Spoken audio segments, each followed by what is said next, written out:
AITA for refusing to pay for my sister's wedding. My family is traditionally Greek. I, M47, am the firstborn son, and my sister, F42, is the youngest child and only daughter. In Greek culture, it is tradition for the parents to pay for their sons' weddings, but not for their daughters. From the age I was born, my parents started saving for my wedding. In 1995, when I was 19, I came out as gay and was almost disowned. My parents refused to let me marry any man they approved of, but when I refused to marry any woman, they cut contact with me. They told me that they were refusing to help me with my wedding and were either going to donate all the money they had been saving for me to their church, or they would give the money to my sister for her wedding. However, they never used the money for the church, because this year, my sister is getting married to her boyfriend, and I found out on my own that they were never being serious about their threats. This left them with no money to pay for my sister's wedding, so they tried to pay for it using the money they were saving for me. But they were off by almost half of the money they needed. I recently had a baby with my husband of 23 years, and a lot of my old connections and relationships that I lost during my divorce 2 years ago have been reopening because of my daughter. A huge amount of my Greek extended family have noticed her and want to be more involved in both of our lives, including my sister, who has a 12-year-old kid now too. However, this has also come with a setback, which is that many of them have found out about my new job that hired me several months ago and are amazed at the salary I receive.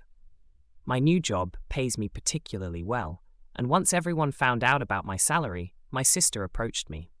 She asked if I remembered that the amount my parents saved for my wedding was almost equal to what she needed to pay off her own wedding, and that my parents had a remaining balance of the original savings. She then asked if I could pay for the remaining balance of money she needed, which I could easily afford with my new salary, but which I was very much against doing because of everything my parents did to me. My parents didn't pay for my wedding because it was to a man, and they didn't even attend. But here they are being excited to pay for my sister, and I have to get involved too. There are so many reasons I was against this, but primarily because I worried about the financial state of my husband and daughter if I spent on my sister, who simply didn't budget her wedding saving well enough. However, my sister became upset and argued with me, and since then, my extended family has been spamming me with texts calling me an asshole. Next story. AITA for taking all of the clothes in my size off the rack, so resellers couldn't grab everything before I looked. Last week I had time and stopped into a Thrift, and they were just putting out stuff from their truck.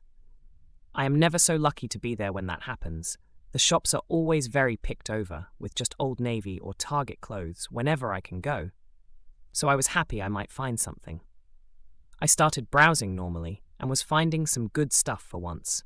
Then I saw a group of 3 women come in. One had a little computer for scanning books. The other 2 had iPads or something, I assumed to check resale prices. Either way, they were clearly resellers and started grabbing stuff after checking labels. I felt a sense of dread because I wouldn't be fast enough to check, so I just swooped everything off the rack and into my cart in my size. When the 2 got to me, they started staring. I said, "What?" And one was like, "We'd like to be able to see what's on the rack too." I said that they could as soon as I was done. She scoffed at me and said, "That's rude. We'd like a chance to shop these clothes too." I just ignored her and started looking at things one by one, taking my time, then putting them right back on the rack. The women were getting mad and snatching things basically out of my hand. I held up a nice top, and one of them tried grabbing it out of my hand, and I said, "Excuse you," and turned my back to her. They got all pissy, and one stomped away to get a worker. The worker came over and asked what was going on. I said I was looking at the items from the rack, same as anyone else. They said I was hoarding everything, so they couldn't get a chance to look. The worker said that I wasn't doing anything wrong, and then said to me, "Thank you for putting everything back when you're done."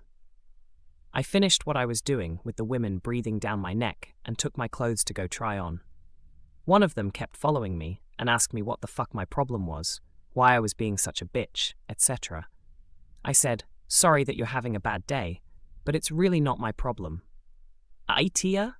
I just wanted the chance to be able to find nice clothes for once. From my POV, I didn't do anything different than people who fill up their carts and go try on everything. Plus, I didn't even take all of the good clothes to begin with. Next story.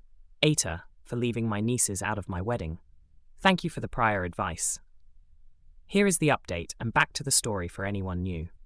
My future husband, Bill, my sister and I met up to discuss the niche behavior at a neutral location. It was a kitchen table meeting. There was a lot of back and few forth. There were tears, deflection, and home trauma brought up, but we came to a compromise. It was made clear by my fiancé to Bael that any unapproved behavior will have him removed. My sister said she would not stay if this happened. Then she threw out a crazy story of her saving my ass time ago that I had no clue about for guilt.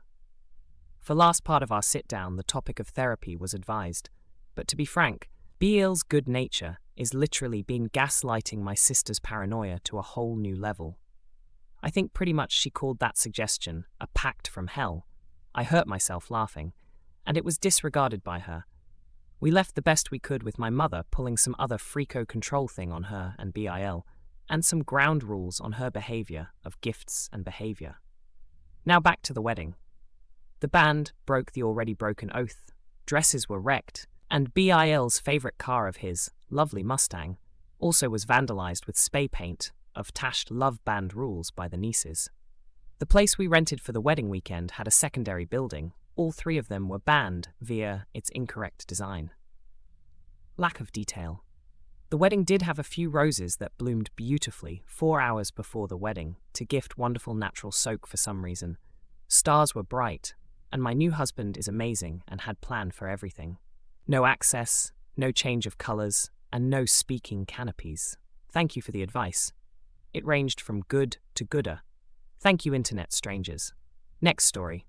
AITA for not dropping the charges against my mother. I 22 mem was wondering if I should drop charges against my mother, 40F. Little backstory. Growing up, my mother had custody till I was 12. Dad got full, and I went limited contact with her till I was 17. At the age of 17, I became contact with her again, and her new boyfriend, who is still with her till this day. My mother had a problem with stealing things from my father's house, which I found out when my 19F took me in after me and father had falling out. My mother took a lot of the things from my sister's house and stored them in her room and garage at her house, hiding things she didn't want taken from her. On my 19th birthday, I was told I either moved out of my sister's place or I was kicked out. My mother and her boyfriend offered to let me move in with them, rent-free. All I had to do was get a job and work with them. I sat in my room thinking it over for a bit, but decided to take the offer. Me and my mom started to become closer, and things at home with my mother and her boyfriend wasn't as good, but I tried making it work.